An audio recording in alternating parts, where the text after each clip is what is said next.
In the headlines, 45 farmers killed in Nasarawa farmer herders clash leaves 5,000 people displaced. President Buhari withholds assent to electoral amendment. Abuja residents take proactive measures against Lassa fever. And Haiti holds national funeral for victims of explosion as death toll rises to 90. Hello and welcome to Trust TV News Update. I am Zainab Bala.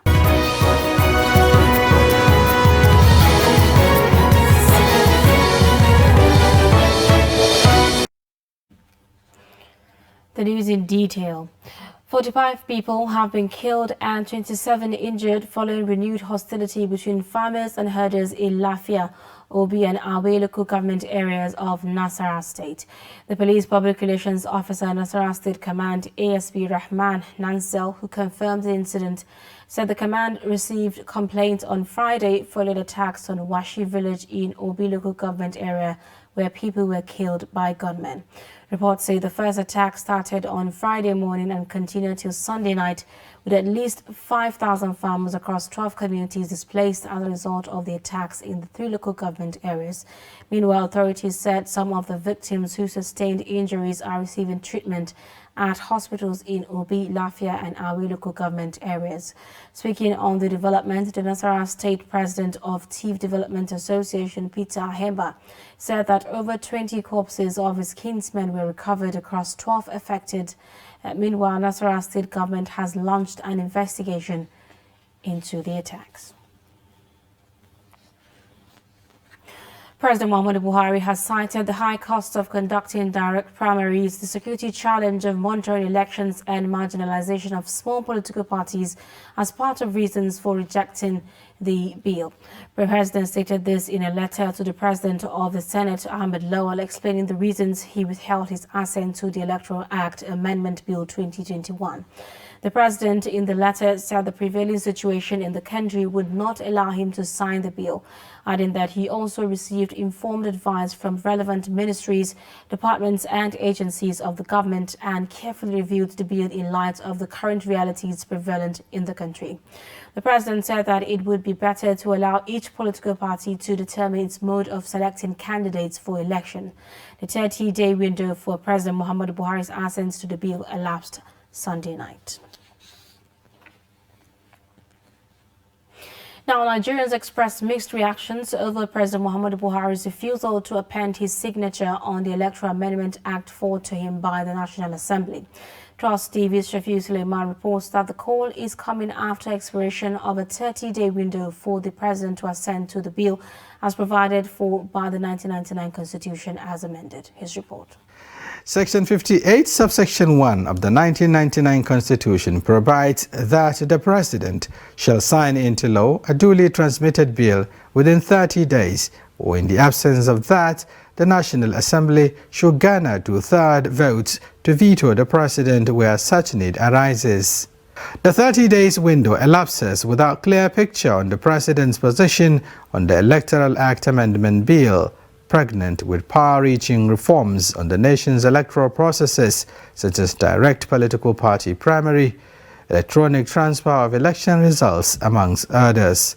Nigerians are left in the dark with regards to the direction taken by President Muhammadu Buhari with regards to the Electoral Amendment Bill now before him for assent.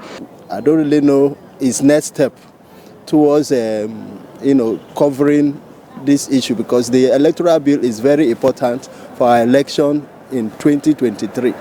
He knows the reason why he don't want to sign, because of a truth, leadership is not a day job. You understand? A leader sees far. You know, in some cases when you are in position of authority, there are things you will understand better than the people you are set to govern. Whether we like it or not, whether President Muhammadu Buhari likes it or not, when he leaves the office, Nigerians will continue to judge him and his officials. In the face of rising concerns over attempts to subvert public will by certain political interests, Nigerians say the President should summon the courage to toe the line of honor by assenting to the bill. I think for every right-thinking person that wish Nigeria well, you see, signing the Electoral Act bill for now is the basic thing Nigerians are yearning for. Perhaps is going to be one of the most important piece of legislation that Mr. President will have opportunity of signing into law because of its fundamental nature in terms of laying a solid foundation for democracy itself to take root. Some, however, recommend a way out of political logjam that could undermine the desire for a credible electoral process in the country. You can separate the two issues, direct primaries, if that is the reason why they are now trying to throw the whole thing, overboard, then let's separate direct primaries from the direct electoral transmission of the results. The National Assembly is expected to take a decision to either recall the passed bill and veto the president in line with the yearnings and aspirations of the electorates, or decide otherwise. Shapir Suleiman, Trust TV News, Abuja. Ahead of the 2023 general elections, the Independent National Electoral Commission has tabled before the National Assembly a sum of 305 billion naira as prescribed expenditure for the general elections. Chairman of INEC, Professor Mahmood Yakubu, made the submission where he appeared before the Senate Committee on Appropriation on Monday in Abuja. The Committee on Appropriation had, in view of the 2023 general elections, invited the INEC chairman to table before it projected expenditure for the general elections. This is to enable the committee to capture it in the 2022 budget, expected to be passed by the joint session of the National Assembly this Tuesday. According to INEC chairman, the 305 billion naira expected expenditure is separate from the 40 billion naira annual budget of the electoral body. We are an executive body, so we submit our proposals to the National Assembly through the executive. And we made a submission for the sum of 305 billion for the 2023 general elections. It's a very comprehensive 22-page document with 260 budget lines. Now, in submitting the executive proposal to the National Assembly, the sum of 140 billion was made available to INEC as a one-line item in the budget. 140 billion was broken into two. We take it that the 40 billion is our regular budget as an agency of government, and the 100 billion was the first tranche towards the 2023 general elections. And we have gone ahead to make provisions accordingly. And then there is the outstanding 205. What we are on the controversial Ekiti East by-election, the INEC boss said it has suspended it indefinitely, having tried 4 times without success. He lamented that the last attempt, voters were killed on queue, while security operatives and electoral officers were equally molested at polling units. There are 24 members of the Ekiti State House of Assembly. And I know what we went through in Ekiti East 1 state constituency.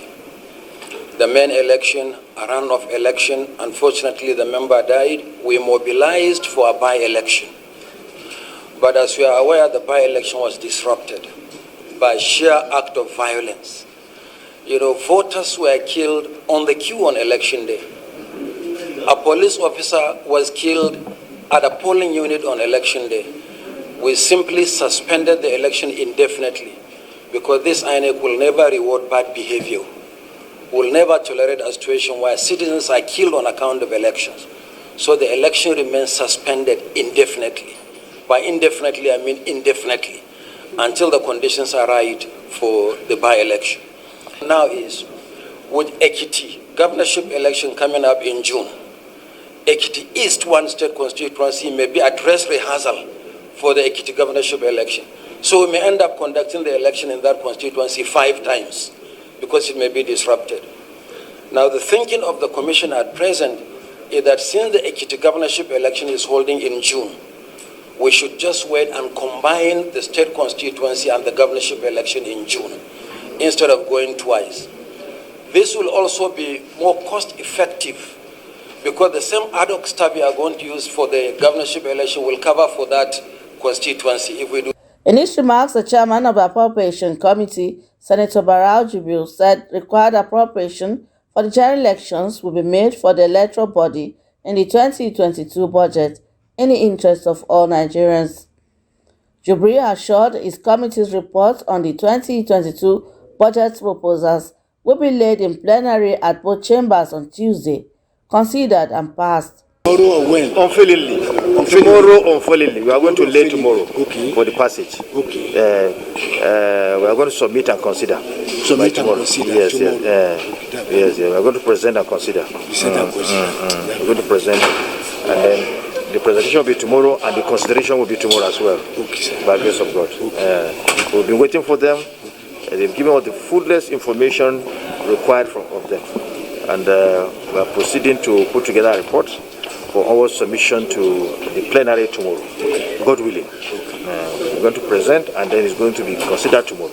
By grace of God. With this development, the January-December fiscal calendar regime has come. Elsewhere, Coalition of Concerned Veterans and the Retired Military Personnel Veterans Federation of Nigeria have on Monday staged protest in Kaduna against the non-payment of their special allowance after leaving the service. Members of the group carrying placards with different inscriptions and chanting solidarity songs marched from Lugard Hall to Government House, Kaduna. The report. The newsmen during the protest, Secretary General Coalition of Concerned Veterans and Secretary General Retired Military Veterans Federation of Nigeria, Awal Abdullahi, said they are aware that President Buhari has already approved the payment, but the money is yet to be released. The group said despite the sacrifice to keep the country united, they have been unfairly treated. Well, what informed the protest is all about, we have what is called security department allowance. The security department allowance, an allowance that is paid to retired military personnel after leaving service to debar them from selling their knowledge, their wealth of experience to those that might possibly want to use it to attack the Nigerian state. That money we are entitled to, but we have not been paid. There is a selective payment of that money. Some few people were paid that money while about 10% were paid while the majority were not paid. We are about 97,000 retirees in Nigeria today. About 97,000 retirees. So just about 10% of us have been paid the security department allowance. About 90% have not been paid. So we are saying it is our entitlement, pay us. And we are aware that the president has approved that security department allowance, but the money has not gotten to us. We also have 24-month arrears of minimum wage, which has not also been paid to us. And we are also informed that that money has been approved and released by the president. Also, our health insurance scheme, under the National Health Insurance Scheme, there's Defense Health Insurance Scheme. It did not cover the major ailments that the old men and women who have served and left the armed forces are suffering from. Widows who participated in the protest also say they live by grace at the mercy of God. Godfather, no job. See our children. Then try army for how many times? No way. I beg with a beg our Papa Buhari, with our Papa Erifai, making help us to give us even small work. Even me, say myself, to get place where I go to sweep, to get small thing to chop, nothing. No food, nothing there for house. Now God, now they help us. I beg, may they help us. As widows, our husband has fight for this country, and after their demise, what belongs to us they couldn't give us. So we are here for our rights. Our children are suffering. We need money to pay, to cater for their needs. That is why we are here. The protest is coming few days to Armed Forces Remembrance Day, where plight of ex-servicemen is highlighted, an appeal fund launched to assist the war veterans. You're watching Trust TV News Update. Coming up, how blacksmithing sustains family. Details of this story and more after the break. Do stay. Get latest updates on current topical issues and breaking news by downloading the Trust TV mobile app on your Android devices. Go online, click Google Play Store, search Trust TV, install the app, and get doses of unfiltered information on happenings all over the world in your pocket. Trust TV, documenting the Nigerian story.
Welcome back. If you are just joining us, this is Trust TV News Update. Our top stories.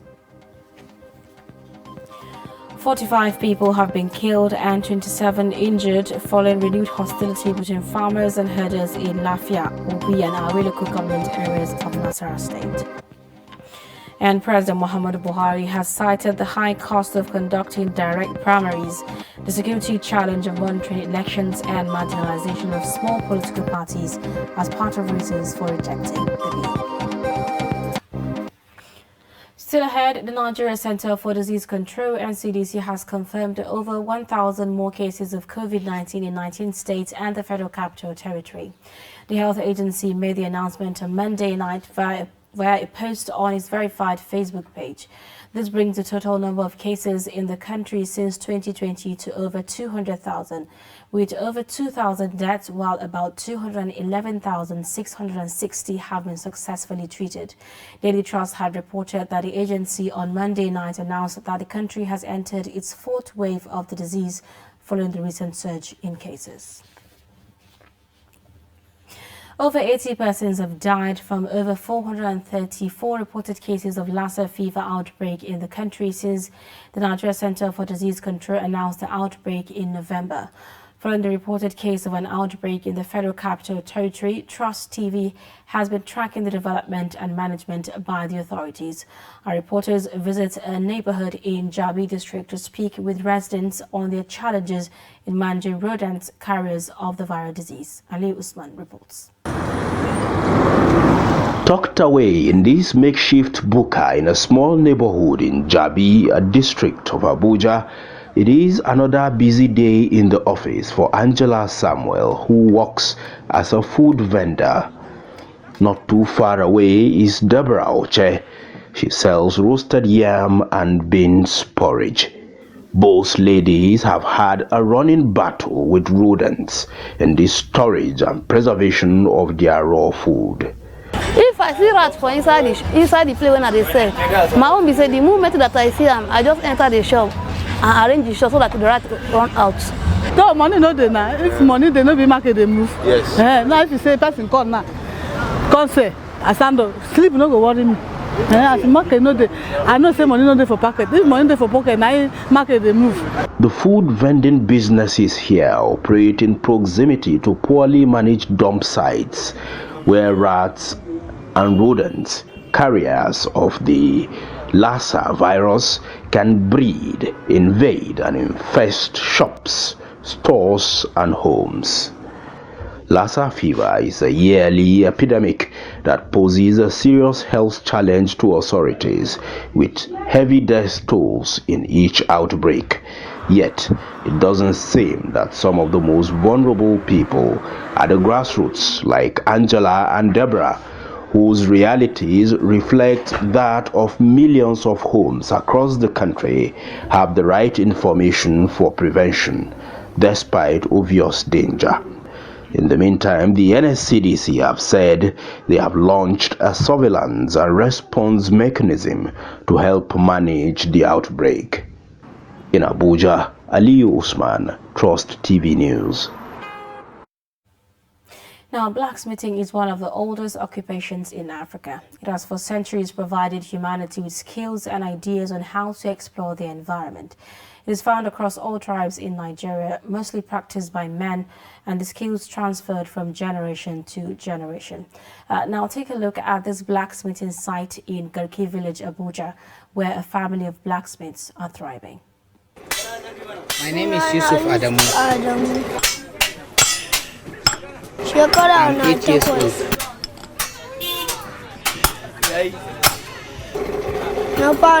This is my 4th year working here. I make hair pattern tools and art metals.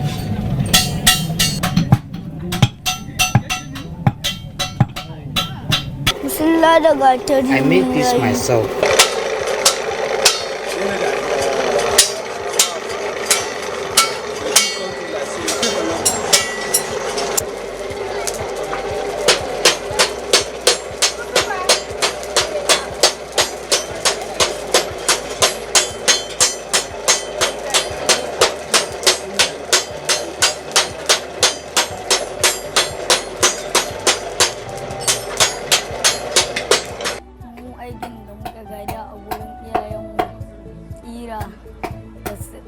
Our parents pass on the knowledge of blacksmithing to us. We also teach our younger ones. I've spent 3 years learning in the job. We sell each hair parting tool for 30 naira, 2 gifts for 50 naira. We keep the money in a piggy.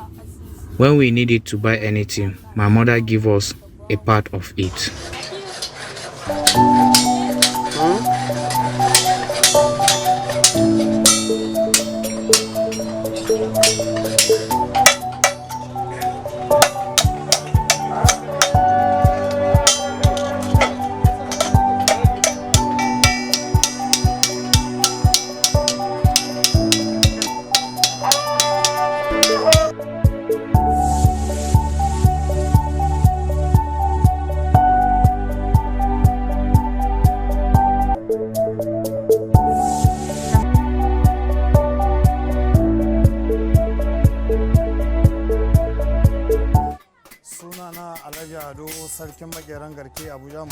My name is Ado, head of blacksmith at Garki Village, Abuja Municipal Area Council. I inherited smithing from my great-grandparents. He was the chief of Garki Village Smithers.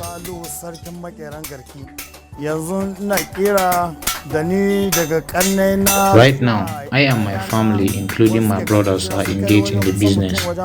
I have over 30 trainees and they all go to school. We don't have any other place other than Garki Village. We are residents. There is no blacksmith spot as old as this one. Abuja City grew to meet us here and we are still into this business. We make cutting blades of the plow, hoes, sickle, knives and axe. We don't go to the market to sell. People came to buy on wholesale. We eat, drink and clothe ourselves and our children from this. We also pay their school fees. People should hold on to vocational skills.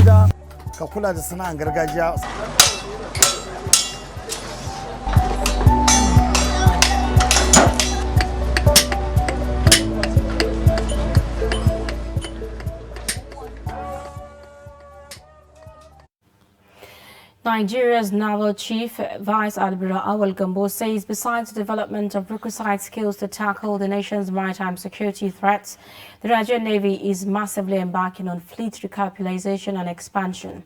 Vice Admiral Gambo said this during the passing out parade of cadets of the Direct Short Service Course 28, Special Duty Pre-Commissioning Training 2021 and trainees of the 31st batch of the Nigerian Navy Basic Training School at One, River State. Exciting performance by the cadets to herald their passing out parade after 6 months of intensive and rigorous military training.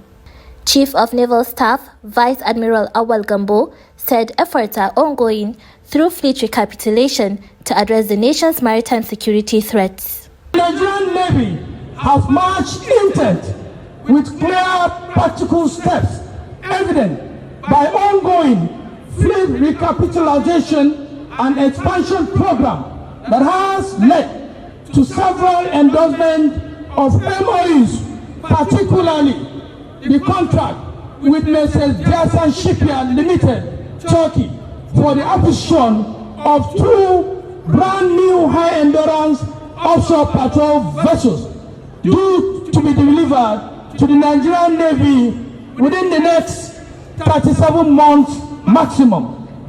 This acquisition, among others, including Falcon Eye surveillance project with the strategic driven assets, will further enable the Nigerian Navy to neutralize all maritime threats in Nigeria's maritime domain and Nigeria's area of interest. The naval chief congratulated the graduates for scaling the hurdles and assured them of the federal government's commitment to the welfare of the armed forces as they continue to strive to maintain internal security in the country. He therefore urged the graduating cadets to justify the huge resources committed to their training and respect the rights of the civil populace in the discharge of their duties. Let me quickly add that the federal government remains committed to improving the welfare and operational requirements of members of the armed forces as they tackle the multifaceted security challenges across the nation. The Chief of Naval Staff, Vice Admiral Awal Gambo, also commissioned the Nigerian Navy ship Institutional House. And on the foreign scene, national funerals for the victims of the fuel tanker explosion in northern Haiti last week blast will be observed today in the main cathedral, Cap Haitien. Deputy Mayor of Cap Haitien, Patrick Almono, says the death toll from a fuel tanker explosion in northern Haiti last week has risen to 90 as the coastal city continues to grapple with the aftermath of the devastating blast. Almano said the fatality count is still unfortunately incomplete due to severe injuries suffered by those who remain hospitalized. UNICEF's Haiti office said it is working with the Haitian Ministry of Health and other partners to ship emergency medical kits to help 2 local hospitals treat patients with burns. Recall that the driver of the truck lost control in the early hours of December 14th when trying to avoid running over a motorbike.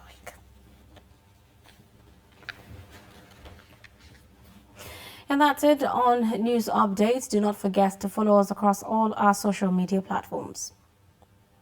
I'm Zainab Bala. Thanks for your time and company.